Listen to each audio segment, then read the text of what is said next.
then you know you've started. Greetings and welcome. I don't know if you heard that voice. I hear it every. Todd, did you Oh, hear we that heard. voice? Does everybody hear that? I heard that. Okay, so everybody's hearing it. Hi, I'm Mike Linder. We're starting off a little irreverently today. I'm publisher of E&P Magazine. I am Nashville based, and I'm honored to have you join us again for another of these insightful, what we call sponsored webinars. We're pretty selective here at E&P in when doing these. We get many requests, but we want to make sure that when we're bringing these to you, our coveted audience, the people that we're truly serving in our industry, we want to make sure they have value to you. And this one I think is going to be extra special because it's really diving into one of the most important factors we have, which is top line revenue. And more importantly, how can we serve our customer base better? But before we get to that, quick housekeeping. We are on Zoom, duh.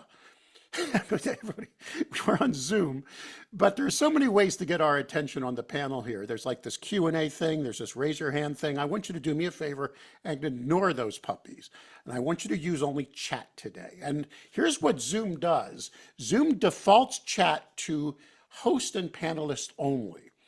I'd like you to push it down to everyone. I'd love it when the chat room becomes a second forum going on. If we have a topic that you want to augment, question, add something to, you're just as important as us up here, please, by all means, say it. If you've got a question that you'd like to have us respond to, put it in chat as well. We're going to keep our eyes on it. And of course, now, lurking in that chat room is also one of my closest friends, Dawn Trubo. She is the business development manager of our wonderful sponsor today, Visidia, and she will also provide any extra insights, put extra meat on the bone as well. Now it's time to introduce our coveted guest. First of all, Rachel Nulman-Schapiro. Thank you so much for not only joining us today, but for also supporting E&P in our mission to help local journalism thrive and be sustainable. We really appreciate you.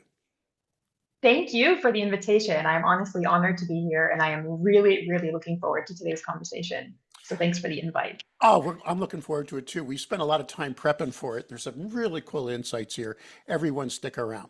Todd Handy, can I call you a close friend, sir, or not? What do you think? Absolutely, you can. You and I have bumped into each other at more conferences over the years. You have been, they called me, I got nominated for an E&P Digital Pioneer Award in 2003. That's how old I am. I put one of the first newspapers online. But I would say you're up there as one of the leading, just strategists when it comes to helping the news publishing community adapt. And full disclosure, you're also writing for us here at E&P, giving some very thoughtful and insightful articles we have under the SaaS banner. Is that correct, sir? That is correct. Yeah, it's my pleasure to be here, and I'm grateful to Rachel and Visidia for inviting me.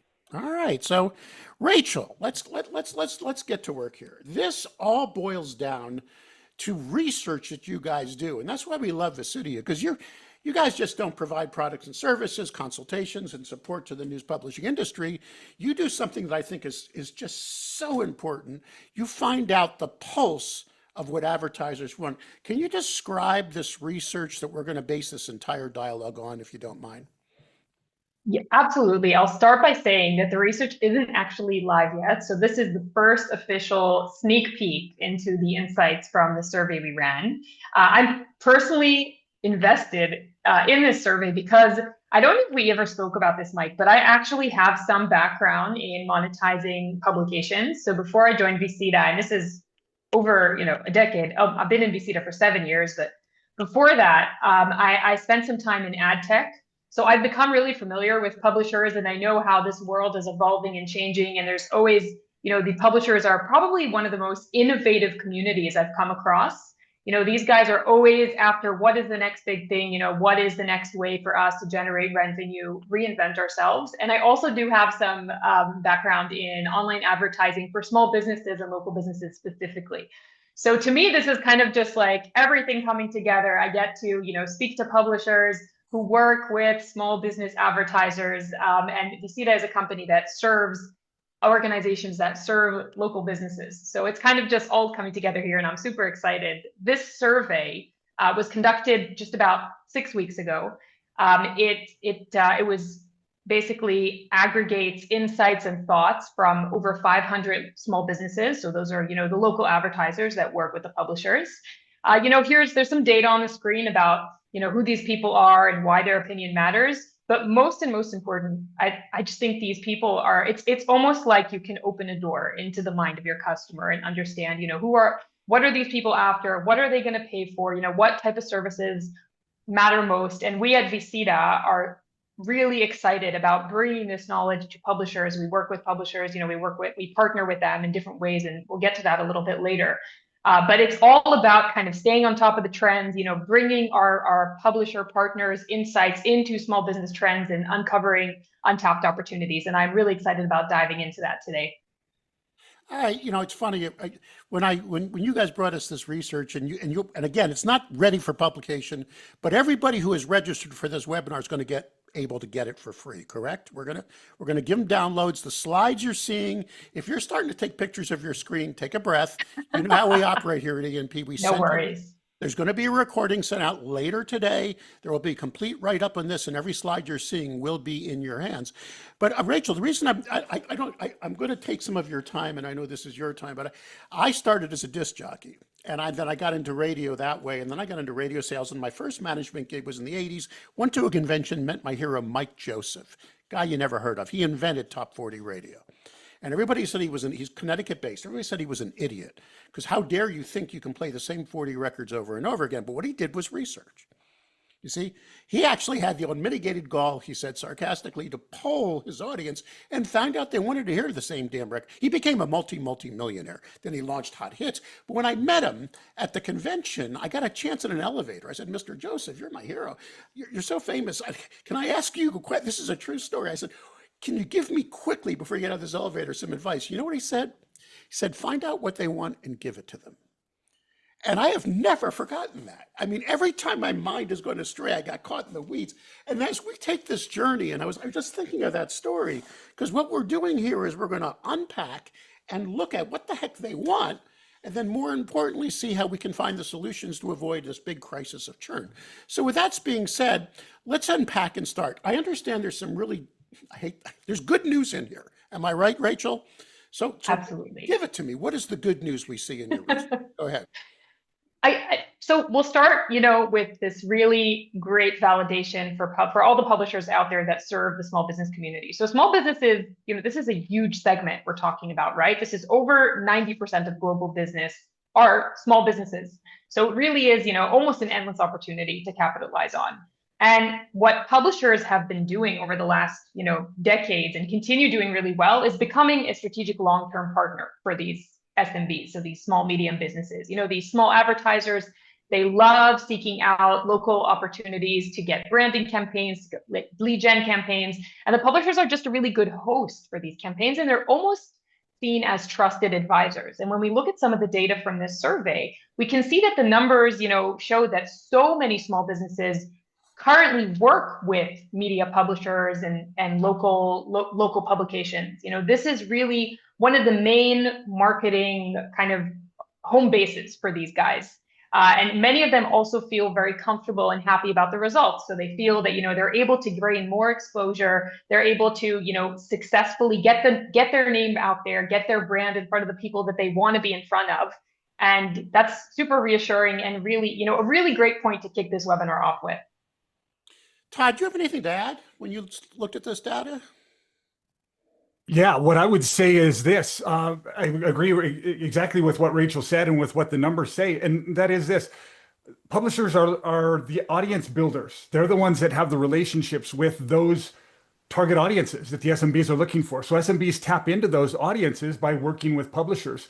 That's why it's so critical for publishers to show the value, which I know we're going to get into. So as an SMB, if you are looking for those target audiences, one of the best possible partners you can work with is some type of a TV, newspaper, radio, media company. Thank God.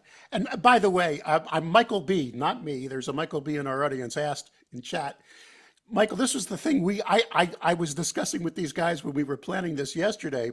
Hold on to your thought about What about branding campaigns and how will they, we're going to get to that, I promise you. So just let us go with the flow. So let me say, okay, now that we've seen some good news, think that we're in the right place at the right time. Are publishers truly champions for local business? Let's talk about these SMBs. What are they trying to achieve by working with us? Okay, Dawn, so let's start with you on that one.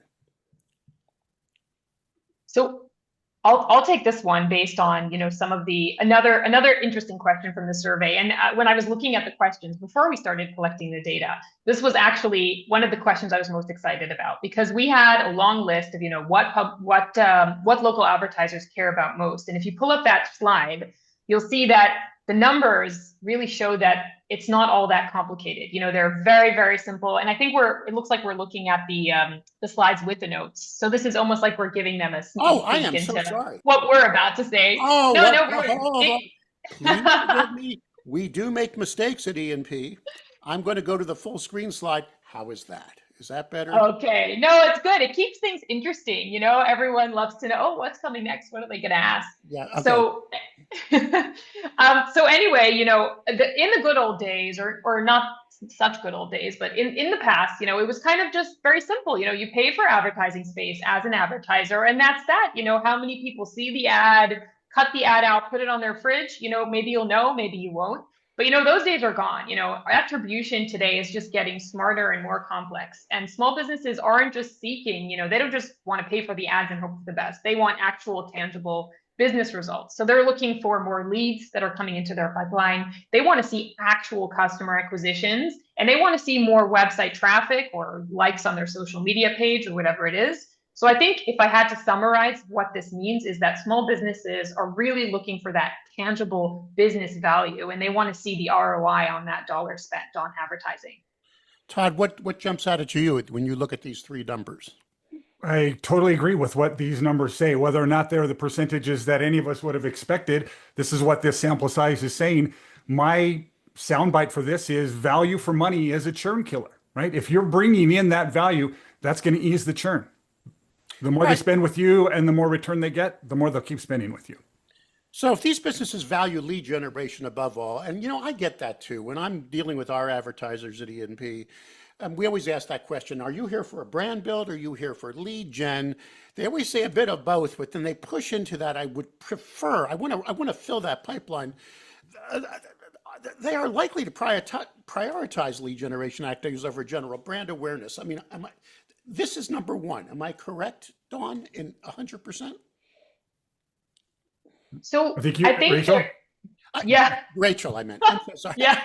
No worries. It's all good. Dawn is here too. So she's all hands on deck on the chat. So if anyone's asking questions there, you just know that Dawn is there to take those questions and chat with you, as we go through these slides. But I will say that I agree that it's about a balance. And I'll also say that sometimes after working with, small business advertisers, sometimes what they say is we want exposure, but what they really mean is we want to have, 10 new clients by the end of this month. So when they say exposure, you're imagining, they just want to have their logo, pasted on a page or broadcast it over the radio.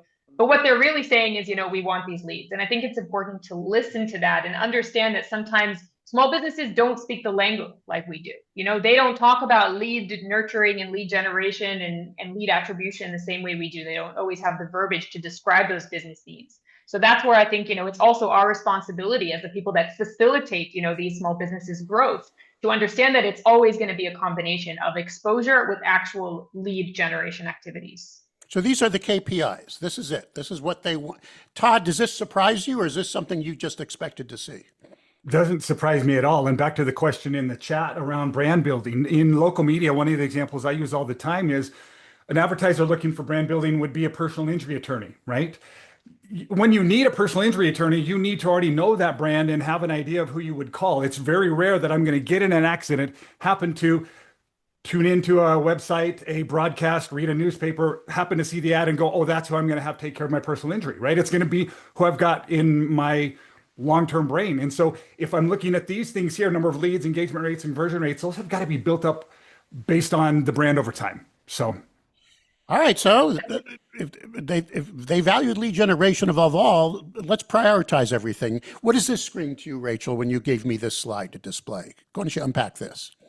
So these are among the long list of services we asked these local advertisers about. These were the services that they said are they're most interested in, and this is what they're most likely to purchase from media providers and publishers. So I think when you take a closer look at what are these businesses most likely to pay for, that these are kind of these are table stakes. Everyone nowadays has a website.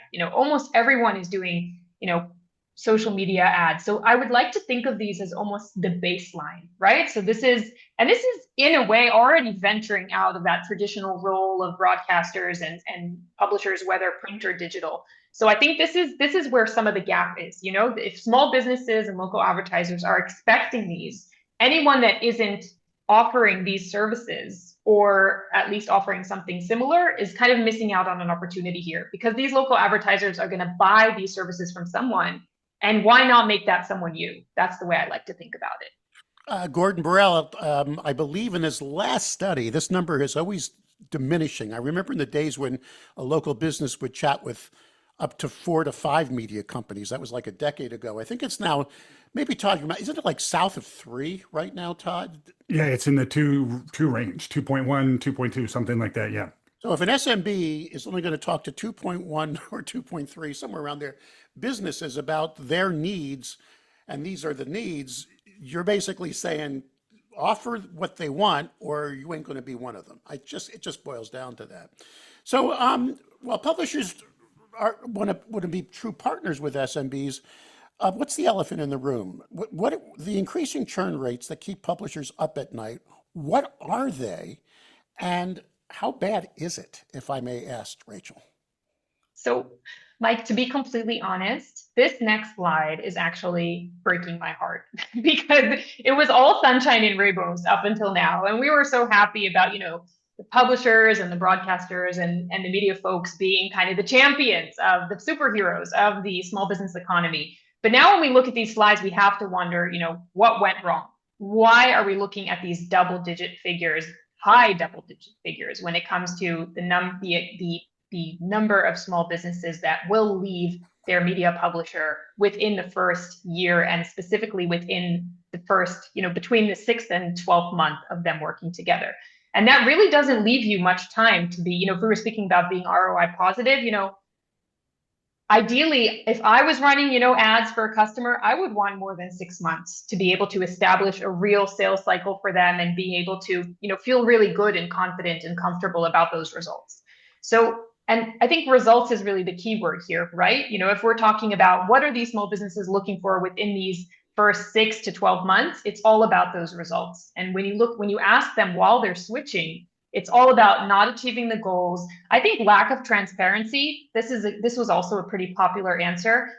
And this is just my interpretation, but when I imagine lack of transparency, I actually think this might be transparency around results. So transparency, when I say lack of transparency, I think that could also just mean like, hey, what am I even paying for here? What am I getting at the end of the month that justifies, I'm a small business owner. I'm not some, multi-billion-dollar corporation. This money is the money I have to invest in my business. I can either hire another person or maybe open another location or invest in this money with the hope of growth. And if I'm not seeing results, I'm just going to take my money somewhere else. So for me, transparency is very closely linked to results.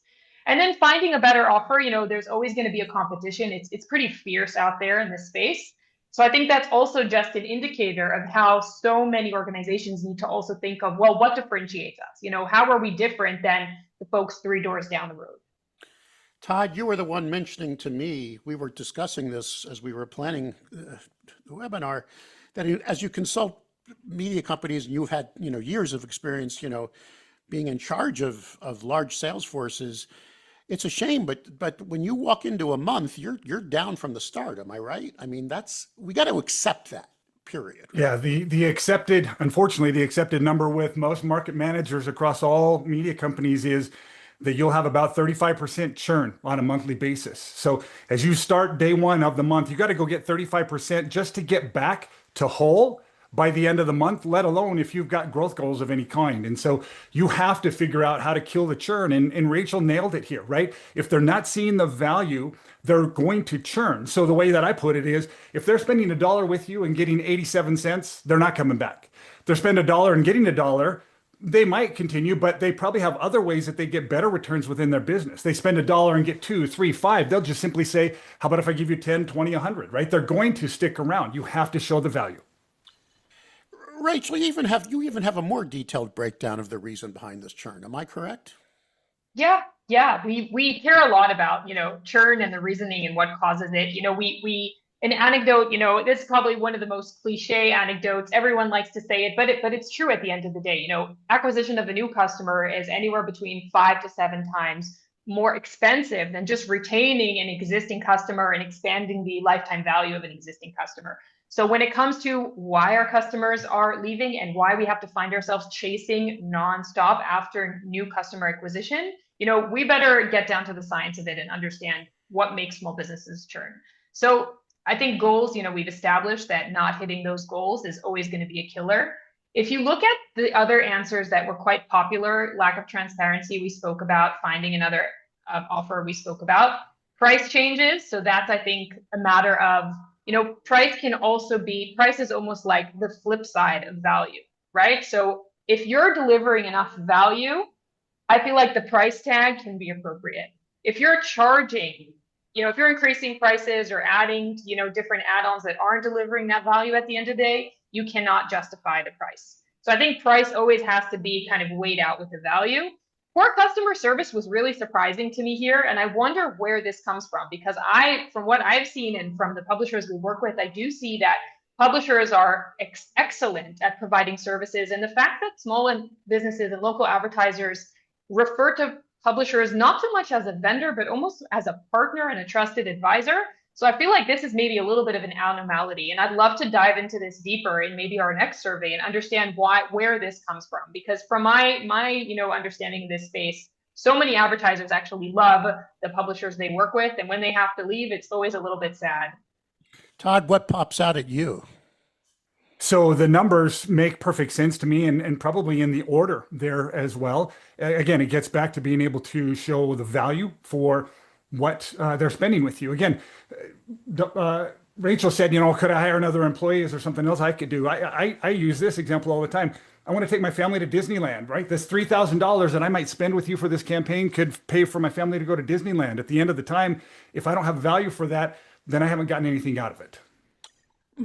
Aaron Beecher's asking a very good question to everyone. What's the best message to establish clear goals for an SMB to set their advertising investment? I don't know. I'm an old school sales guy. Do you want me to take a stab at this, Rachel, or do you want to answer Please this? do. I'm intrigued. I think I did it with you. Maybe I did when you and I first met, or it was with Dawn, I think was my first meeting with your company.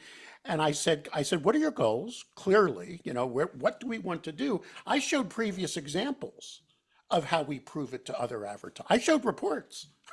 I'm clear.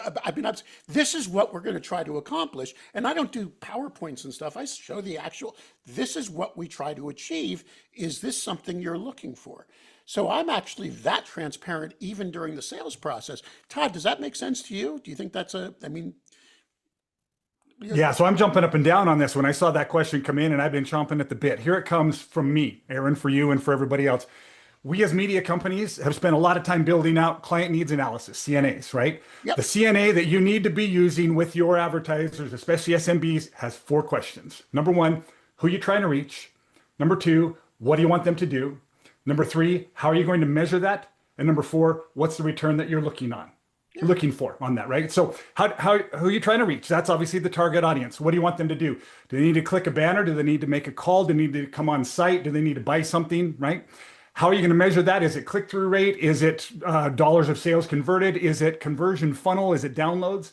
And then it gets back to the ROI. If they spend $1 with you and you give them $3, they will keep spending. It's a 4-question CNA. And we'll do our best to get that embedded in the page we'll send you a link to, because it doesn't change much, does it, Todd? No. I've been training salespeople in media since the 80s, and I'll tell you, the media chefs, we know that, but the sales process, all this really does add up. I like this next I call this a transitional image. Do you agree with me, Rachel?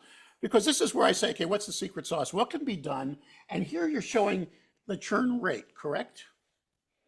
Yes. So this is where it kind of spikes after 6 months. You're always going to have that trickle of, advertisers that weren't quite sure what they're signing up for, decide to put everything on hold because there's a seasonal slope or, for whatever reason it is. Sometimes businesses, will close down altogether regardless of their willingness to spend on advertising. But I think the real peak kicks in 6 months onwards. And that means that between day one and how many days are in 6 months? I should have calculated this before.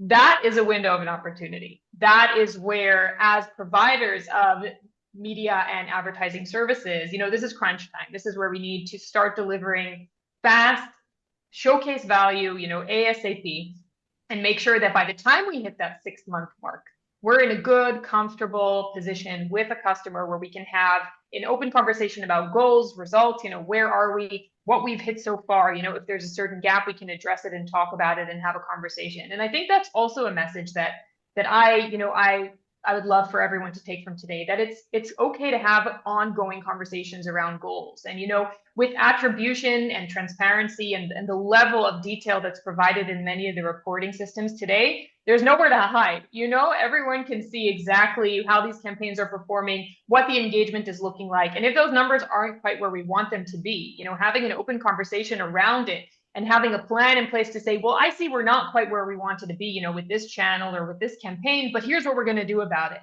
And, that's also, I've been in SaaS now for more than a decade. And that's something we practice a lot in SaaS as well, because we work in an extremely kind of high margin environment. That's the perk of SaaS. But we have the benefit of speaking to these users on a daily basis. So that's a very regular conversation we have with our users. Todd, are you jumping up and down to chime in on that? Because No, it's the same thing. Everything Rachel said, right? You've got the clock starts running on day one. By day 180, if it is 6 months, if you haven't shown the value, you're going to be lucky to stick around. That's what's great about SaaS, is it builds in renewable revenue that you can count on month in, month out, right? In media companies, every 2 weeks, right? First of the month and 15th of the month, we have to look at our forecast and see what we're going to hit. You have to do that with SaaS. You know what you're going to do. All right, Rachel, let's turn the page now, okay? Let's talk about how can publishers be confident in the value they are delivering? I mean, let's start getting into the weeds here, if we may, and put some meat on the bone. And I can't think of any other metaphors, but go ahead. Well, this is there are three strategies that I kind of thought of bringing up today, and this is based on my experience. On my side in VCTA, who works with publishers, working with the publishers I've worked with, this is what I've seen work well for them, and I'd love to kind of hear feedback from the folks that are on here. If these are things that you've considered, if this is something you try, what your insights are. Like Mike had said at the beginning, this is an open conversation, and we'd love to kind of bounce off ideas that you might drop in the chat at any moment. So let's start with going back to the slide of, what are these SMBs, what are these local advertisers actually looking for, and try to recall on, what are their goals. So we spoke about getting more leads, more customer acquisitions, and more web traffic. So that's pretty straightforward, right? You would think that you're either hitting those goals or not. So the question is, are we hitting goals? That's one question. But then there's deeper questions we can be asking about leads, because 2 out of 3 are really about leads here. So let's go to the next slide and look at the questions that I think anyone that is in the lead generation business should be asking themselves. And these can create uncomfortable conversations, and that's okay, because we're here it's all about transparency and kind of growth out of where it hurts and where we're not super happy with the results. So first of all, if we work super hard to generate these leads for our customers, are we confident in their ability to take those leads and convert them into paying business, which then translates into money in their bank account? And are we doing everything within our power to help them do just that? And it comes down to really small details, like even, are we delivering the leads in a way that empowers our customers to respond on time and develop a meaningful conversation with that lead on the other side? And Todd, I see you're nodding, so I'd love to hear what you think. Yeah, I could not say enough how I love this slide, because as a media company, if you're sending leads over an email, right? You're sending leads over to the general manager of the small business or whatever this is. Let's say it's a roofing company, right? There's a person who gets up on the roof and actually nails the roof and has to follow up on the leads and everything else. If you're sending those over an email, number one, how do you even know that they were received? Do you know if they worked on them? What have they done with them, right? If this were some enterprise business where I were sending things into Salesforce and I could see Salesforce and who had made a call on it and when they converted everything else, that's something different. SMBs don't have that. So if Visita is that layer that's in there to be able to help publishers understand, that's key, because I can't tell you how many times I've had advertisers cancel. They've said, well, we got a whole bunch of phone calls, but we didn't get any conversions. And you say, okay, well, tell me, how quickly do you return the phone calls? Well, I don't know. How often do you follow up on those? I'm not quite sure. Okay, so basically what you're saying is you don't know what you've done with this, but you're putting the blame back on me. We got to work harder, don't we, guys? I mean, Absolutely. let's pause for a second and address the inconvenient truth. And I hope you understand what I mean by that, Rachel. But we can't just say, all right, I did my job. Those days are gone. Do you agree? I did my job. Look at this. Here's the click report. I sent him to you. You didn't, you lose if you don't. It just doesn't work that way. They're busy too, and they need a true partner. Is that what I'm kind of getting here, Rachel? I think I love it that you use the word partner, because to me, it really is a partnership. If we're generating these leads and these are just potential business, right? And like you say, we can't just dump the leads on the local advertiser and say, hey guys, work your magic, we're done. Because at the end, their failure to convert those leads is our failure to retain a customer. So it really is a partnership. We really have to go beyond that lead delivery, maybe optimize even just the lead delivery itself. Is email a realistic channel? I've seen sometimes, publishers and media providers that send a spreadsheet at the end of the week. Oh, here's someone that called you on Sunday. If someone called me 5 days ago because their roof was leaking, or they need someone to mow their lawn, or they wanted to book, their next nail appointment, in those 5 days, there is absolutely no way I didn't find someone else if that first business I called never got back to me. So that, we have to, and there's so many ways to deliver leads in a way that empowers small businesses to convert them. So I think this is homework for anyone that is on this call today. One of our E&P advertisers, and I'm not going to mention them, but a very large, successful supplier of services to this industry, asked me to break things down for their sales folks. And I was honored to do it. I had to become a partner, insert myself in their Zoom sales meeting, but why not? Sometimes maybe that's what we have to do to take it to the next. Todd, do you agree with all this? It's time to really step up our game. Absolutely. This is where Aaron's question in the chat comes right back into it, and where the 4-question CNA that I brought up comes in, right? Number one, who are you trying to reach? Okay, let's say we've established that. Number two, what do you want them to do? Okay. Number three, how are you going to measure that? That is where your sellers as a media company have to make sure they know what you're going to be held accountable for. Let's say it's click-through rate, right? And so we deliver a really great click-through rate, but you don't get any conversions, and you go, well, I'm going to cancel. Well, wait a second. I got you a really great click-through rate. What you really were looking for was conversions, and we should have known that from the very beginning. Or what you really wanted was foot traffic. Well, as we're doing all of this, I need you to help me understand what's your foot traffic conversion, right? If you only convert 10% of foot traffic and you need X amount of sales, then I can figure out how many foot traffic that I got to send to you, right? It's just doing the math. We as media companies, especially as sales teams, need to do better. All right, Rachel, I want you to put on your consultancy hat now, okay? The strategy, we've been discussing a lot about lead gen now, and it looks like that is not a bad topic to be on, but are there any additional new business opportunities publishers should focus on? Let's get into it now. What new business opportunities would you suggest? So I first of all have to give it to, publishers and media providers that are already thinking outside the box and already doing really creative things. In conferences we've been at, we've seen some of these companies that do events or just venturing out of these like non-traditional revenue opportunities. And I absolutely love that. And and I'm so happy that at Visita we're able to be active in that space, because that's exactly what we do. We help publishers and media companies expand their value proposition to small and medium businesses, to local advertisers.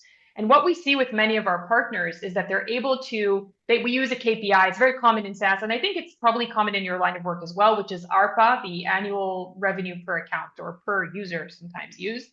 That is something we love to track and help our partners track as well. So it's about what can we add onto our existing customers? What additional value can we give them to increase that average revenue per account? And we've had partners that have increased, by 40, 50% per account within just a couple of months or within the first year of partnering with us. So I am, again, so excited to be in this space and so happy to be able to work with media publishers. And look, if you look at the answers that are on the screen now, if you look at this slide, these are just some of the services we ask the local advertisers, hey, is this even something you care about? Is this something you would likely buy? And would you buy it from your local media provider or publisher? And these things like payment collection software, scheduling software, marketing campaigns, email marketing, these happen to be solutions that we do provide at VCDA, and we do help. We white label them essentially. So publishers that work with us can sell these services to the small businesses they work with under their own brand, under their own umbrella. Sometimes they even bundle them with advertising campaigns. But what I would love for everyone listening now is to look at this screen and not say, okay, VC is the best company out there. They cracked the secret, they cracked the code, because it's really, these are very popular services, but it really is about thinking outside the box. And I'd love for anyone in this business to challenge themselves and come back into the office tomorrow and think about what can we offer more than what we offer today, and create those additional opportunities, thinking outside the box. We didn't even start talking about AI yet. There's going to be a whole section in today's presentation about AI. But let's just become the kind of mega shop, the superstore for these local businesses, and help them get everything they need in one place. Todd, when you first saw this in the study, did anything here surprise you? Because there's two in there that I didn't expect. Or did you see this coming? That they're looking for a partner, because marketing does increase their business, but then you need to partner on all the aspects of dealing with those customers. Is that what I'm seeing here? Here's why none of this surprised me, and that's simply because if you take a look at this is what media companies don't provide. Right? They're not going to put anything in here that the media company can provide. You as a media company need to figure out, let's go back to, you referenced Gordon Borrell, used to be 8 partners, then 5, then 3, then 2. Why? Well, number one, because some of the SMBs have started doing some of that themselves and they didn't need a partner for that, but more because those partners started offering more and they needed fewer partners, right? So you as a media company, if all you sell is your endemic media, newspaper, TV, radio, you're never going to make it. You've got to be able to sell everyone else's media. And then how about all these things that you're not going to build this platform? VCDA's already done it. Why not just sell what they've got? Okay. Well, Rachel, you owe Todd a little thank you there. He just turned the screen to you. But let's stay on the data if we can. Todd, you are the SaaS guy for E&P right now. You brought us the idea and the concept of writing each month on SaaS. Again, I'm an old man. Treat us. There's maybe someone in this audience who doesn't even understand what that means. Is it okay, Rachel, if I ask Todd to define that concept and then tie it into AI? Because I think we're about to flip that letter, if I could. Todd? Sure, SaaS, software as a service. You use it all the time as an individual. If you have a Dropbox account, if you use Asana or Monday.com to do project management, anything like that. It used to be you put a CD or a disk in the computer, right? It's now just SaaS. But the key to it is, look at all of these right here. If you were selling as a publisher to some of your SMBs, invoicing and billing tools, and they adopted those 100%, they're never going to leave, because that's what churns out their invoices and their collections and everything on a monthly basis. Now you have monthly recurring revenue, whereas, I can take or leave my advertising campaign, right? Software as a service is all about building monthly and annual recurring revenue, MRR and ARR. All right, so now let's get into AI. You can't talk SaaS. Maybe I'm wrong. Rachel, you can't talk SaaS without talking AI. You already teased us. What do you have to say to that? You're so right. Like in 2025, a conversation about SaaS and software without AI is just like, what are we in the Stone Age or something?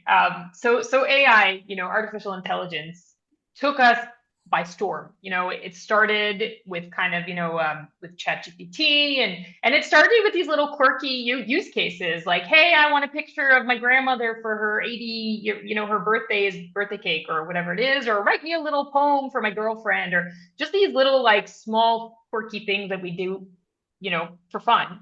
But over time, SaaS companies and technology leaders have started realizing that AI has power to completely transform the way we use software, the way we use the internet, the way we interact with each other online.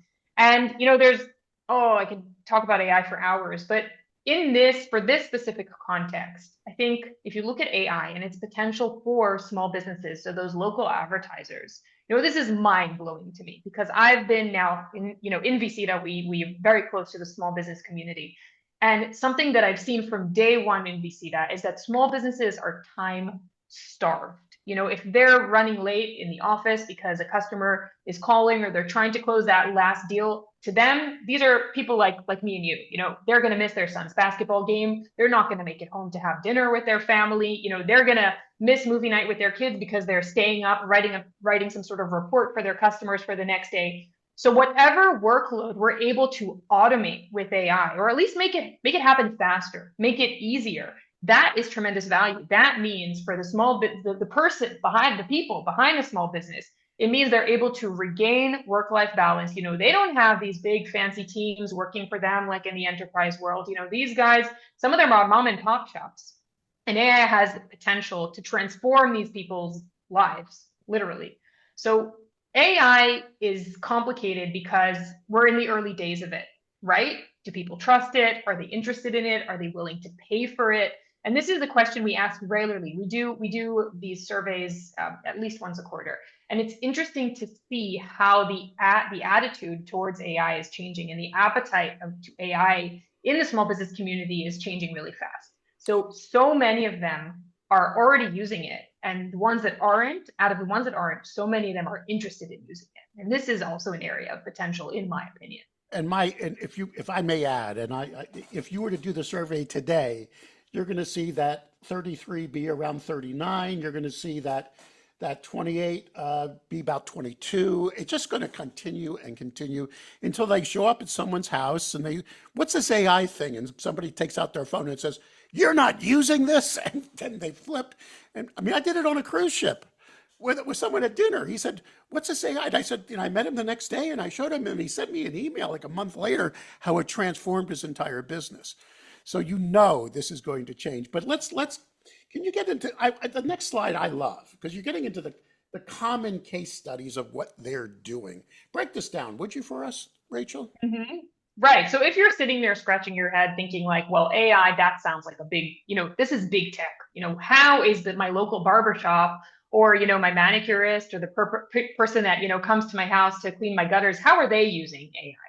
But the reality is that AI, the same way we use AI for small things like, tweaking our home assignment if we're in school, or writing a poem for a friend if we're going to a birthday party, these small use cases can be embedded into daily workflows. So we're already using AI in Visita. So we've embedded it into our software, which we sell to small businesses.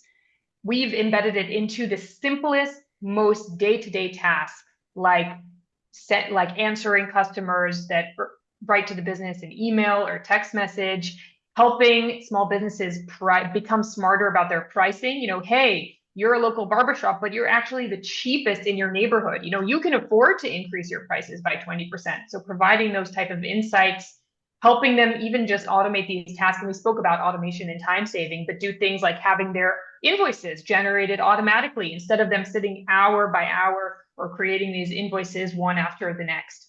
Scheduling is a whole other area of AI. Why do you have to sit there and go through your calendar to find when is the next available slot if you could press a button and say, show me the best ideal slot for this customer?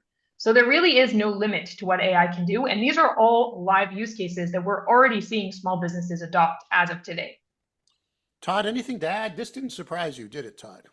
This didn't surprise me at all. And here's my sound bite to all of this. When you look at this from a publisher standpoint, and it's not just because AI is the topic of the day, right? When you think about this, publishers who bring AI-enabled tools to SMBs will be indispensable and not interchangeable, right? What this says is simply this: when you can help that SMB write emails and SMS campaigns, or when you can help them do graphic design, all these things, you are helping them to take a 2-man shop and make it a 10-man shop, right? Without having to add the other 8 people.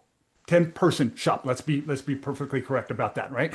So that's what it comes down to, is you're going to be able to provide value that you wouldn't otherwise be able to provide, but you don't have to do the staffing or anything else, and you will become indispensable.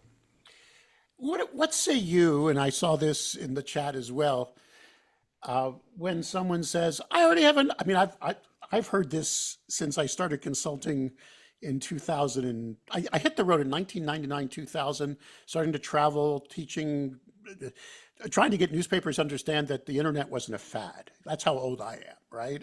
What's an email address? I had a publisher that was a client of mine that refused to look at a computer monitor, had his receptionist print out his emails, and he'd write the response and give it back to her. This is what the days I go to. And for years, I've heard the same thing. We have enough to sell. I don't want anything more. I can't handle it. I can't handle it. And you're laughing. No, but I've heard it for 20 years. Oh, Every time we said, you guys have got to start looking at the programmatic sphere. You got to start looking at video. They're looking at video. Social media. What's that? Social media is important to these people. Now it's search, guys. I could go on and on. Rachel, take it away. You've heard it too, right? What do you say? Oh, I'm just laughing because like you're inside my head right now. This is the conversation I have with myself every single day because, we come up as a SaaS provider, we work with publishers, with media companies, and we're really giving them tools to sell to their customers. And, the conversation, that little dialogue you had with yourself, that's a typical sale conversation for us. Wait a second, this is what I sell. This is my bread and butter. How am I now selling AI? And it's a true concern, and I can validate it and I can respect it. And, we do have partners that say, you know what, we're going to do the whole training. We in that case, we usually do provide the training for them. We provide all the materials, and we've seen partners that actually were able to get their sales teams excited and on board, and this could work really well. The alternative is that we can take on some of that selling. So we can, or at least for a transition period, we work with some of our partners in the forum where, they'll sell the core services, or they'll get that initial interest from the customer, transfer the call, and then we're able to close the sale for them and help them, kind of onboard a customer into this environment where they're also selling AI and tech tools. So both opportunities are there. If you want us to train you, for you to do it yourself, if you want us to do it for you under your brand name, so it's not even like a referral, we'll speak in your voice. Those two options are on the table, and we currently have partners in both formats.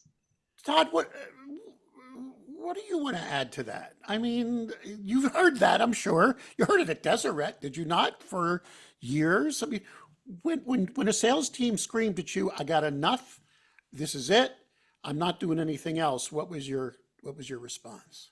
Yeah, so high five to Sammy. I don't even know Sammy, but in the chat there, that is the perfect question, right?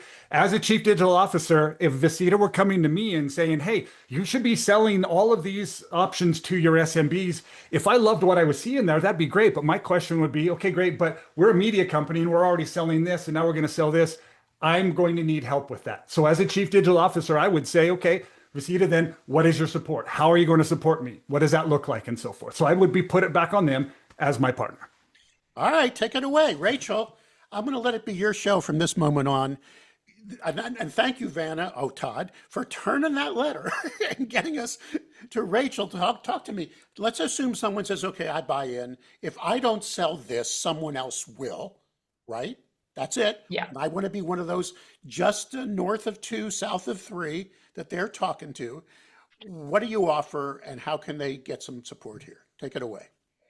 Okay, so first of all, John here is going to drop a link in the chat. So it's just so you have it for later if you want to come back to our website and read more about, what we do and how we do it. But the information I wanted to share with you today is about In Tandem, which is Visita's flagship partnership program. So it's designed for anyone that's selling marketing solutions to the small business and local advertiser community. And it's built to help you grow your SMB proposition and do what you're doing, continue doing what you're doing, and continue what you're doing so well, and then some. So our solution is basically an app that you give to your advertisers. It's a white label app, so you can position it as your own technology.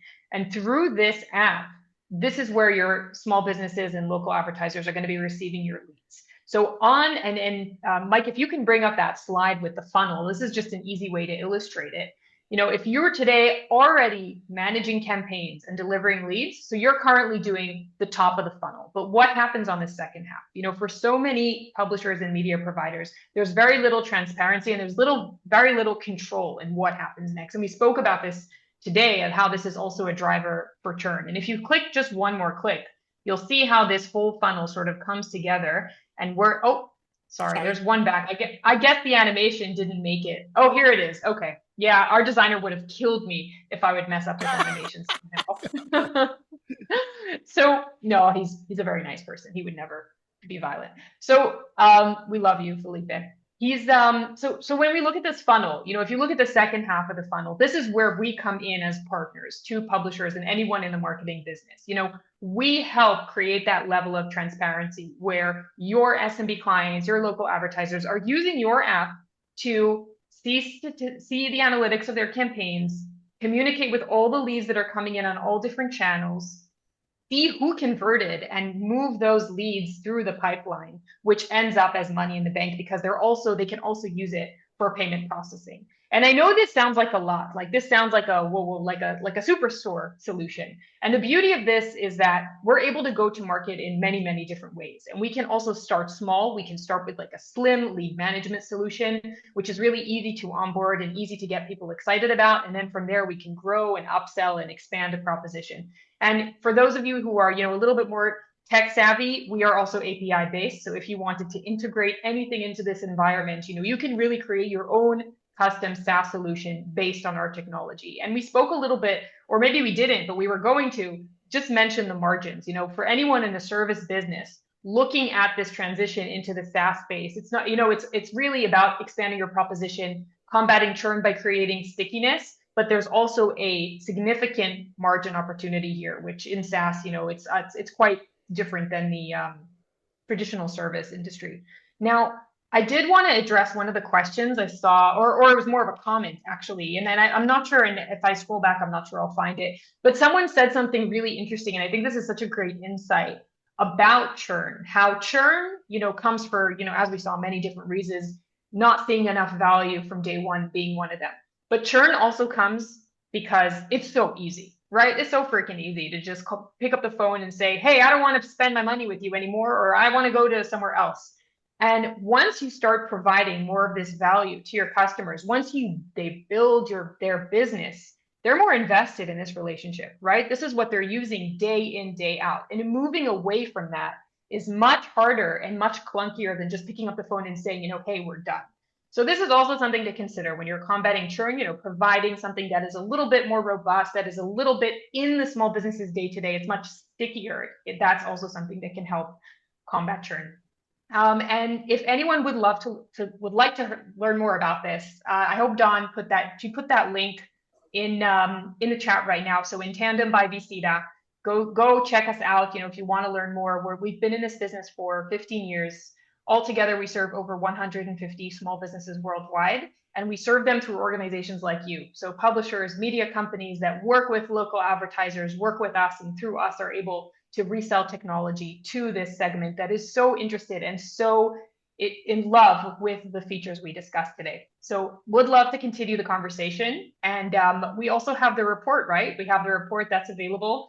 Should be available, I think, within about a week or a week and a half. And we're going to be sending that out to everyone. And we do also have a special offer. We are so excited. This is our first webinar with ENP. We've been to one of your events. Hopefully we'll be in another one real soon. And I think that I do have a slide for this, Mike, just about our pilot offer, which is really an exclusive offer for the folks that are here today and anyone tuning into the recording, where we're interested, if this is interesting to you and you'd like to have a conversation around setting up a POC, having us onboard some of your customers onto this solution so you can understand what it looks like, how it meshes with the rest of your business, how it resonates with your clients, how they're using it. With no long-term commitment, this is absolutely something we can do as part of this exclusive offer. So you can drop a little "I'm interested" in the comments right now, or you can contact us later through the website, or you can contact me personally at rachel@visita.com, which I think is on the next slide, if I'm not mistaken. There it There is. you are. And I think that was well said. Todd, any final thoughts on anyone who's sitting on the fence? Not at all. Rachel nailed it right there, and I'm going to get out of the way so she can do it. All right. Well, we want to thank obviously everyone here who attended this broadcast. Once again, you will be getting a link. You can share it with other coworkers of the recording. It will also have the slides you saw today. You'll have access to the report. And moreover, you'll get to learn a little bit more about how you can truly stop that churn by increasing the value proposition you bring to your local SMBs. I want to also thank our guest today, the one lurking in the chat room, Dawn Trubo, Business Development Manager at Visitia, Rachel Nulman-Schapiro, VP Product Marketing at Visitia, and of course, E&P columnist and just E&P friend and great industry leader, Todd Handy, founder of Disruptive Impact. Thanks so much for your valuable time. Everybody have a good day. Thank you. Thank you. Thanks for having us, and thanks for tuning in.